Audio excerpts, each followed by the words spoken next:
ইতিমধ্যে যে দুইটা বিষয়ে আলোচনা হয়েছে সেই বিষয়ে আমি বলতে পারি।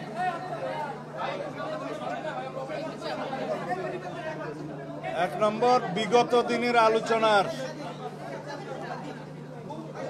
ধারাবাহিকতায় আজকে ৭০ অনুচ্ছেদ অনুসারে আমাদের একটা সিদ্ধান্ত হয়েছে।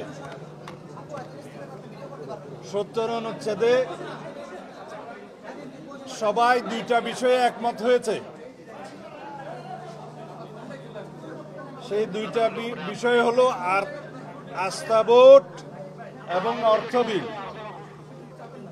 এই দুইটা বিষয় বাদে ৭০ অনুচ্ছেদে সংসদ সদস্যরা স্বাধীনভাবে ভোট প্রদান করতে পারবেন দলের বিপক্ষেও।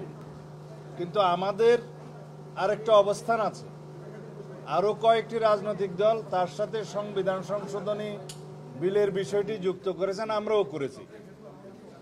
আমাদের দলের অবস্থান হচ্ছে তার সাথে আমরা লিখিত প্রস্তাবে যেটা আগে দিয়েছিলাম, জাতীয় নিরাপত্তার বিষয় উইদিন ব্র্যাকেট যুদ্ধ পরিস্থিতির মতো কোনো বিষয় থাকলে সেই ক্ষেত্রেও সংসদ সদস্যগণ স্বাধীন থাকবেন না। সিদ্ধান্ত হয়েছে আস্থা ভোট এবং অর্থ বিলের বিষয়টি জাতীয় সনদে উল্লেখ থাকবে, সবাই স্বাক্ষর করতে পারবেন। তবে বাকি দুইটা বিষয় এইভাবে আলাদা সংযুক্তি থাকবে যদি আমাদের দলের নির্বাচনী ইশতেহারে এগুলো আমরা উল্লেখ করি স্পেসিফিক। সেই ক্ষেত্রে আমরা যদি দায়িত্বপ্রাপ্ত হই তখন আমরা এই দুইটি বিষয়ও এখানে সংযুক্ত করতে পারব। এভাবেই সিদ্ধান্তটা মোটামুটি হয়েছে। আর স্থায়ী কমিটির বিষয়ে একটা সিদ্ধান্তে আসা গেছে, 4টি committee, public accounts committee, privilege committee,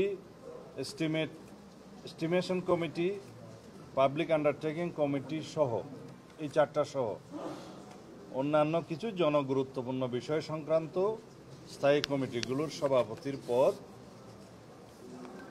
বিরোধী দলের মধ্যে আসনের সংখ্যা অনুপাতে বিরোধী দলের প্রাপ্ত হবে।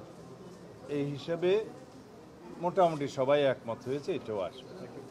আর এখন আলোচনা চলছে নারী আসনের বিষয়ে, এখনো সেটা সমাপ্ত হয়নি। তবে 100 আসন সংরক্ষিত রাখার বিষয়ে সবাই মোটামুটি একমত। এটা নির্বাচন পদ্ধতি কি হবে সেটা নিয়ে বিতর্ক হচ্ছে, আপনারা পরে জানতে পারবেন।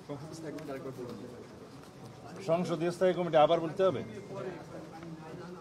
সংসদীয় স্থায়ী কমিটির মধ্যে 4টা কমিটি গুরুত্বপূর্ণ, যেগুলো public accounts committee, privilege committee, estimation committee, public undertaking committee, এই 4টা সহ আরও কিছু জনগুরুত্বপূর্ণ বিষয় সংক্রান্ত কমিটির সভাপতির পদ আসনের সংখ্যা অনুপাতে বিরোধী দলের কাছে যাবে, বিরোধী দল প্রাপ্ত হবে।